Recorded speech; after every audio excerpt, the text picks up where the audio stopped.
Saudara, mencegah terjadinya penimbunan dan kenaikan harga jelang Hari Raya Idul Fitri 1444 Hijriah, pemerintah Kota Lok Sumawe bersama tim pengendali inflasi daerah menggelar operasi sidak pasar.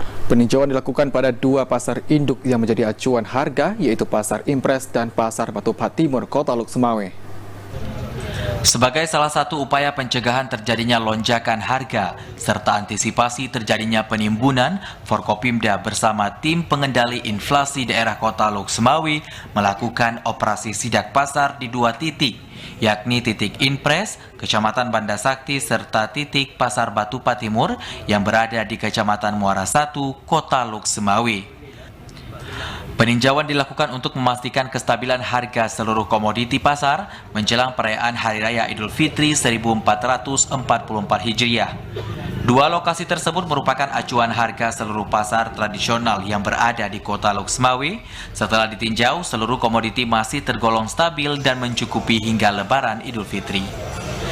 Penjabat Wali Kota Lok Sumawe, Imran, mengatakan bahwa hanya ditemukan kenaikan harga pada beras, yaitu beras premium yang sebelumnya Rp12.000 per kilogram, kini naik menjadi Rp13.000 per kilogramnya.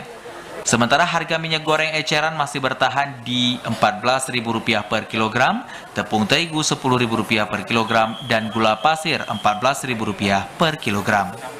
Di pasar ini hari ini kita lakukan bukan salah satu upaya untuk melihat apakah ada indikasi penimbunan itu di masyarakat ataupun di tingkat distributor ataupun di tingkat agen.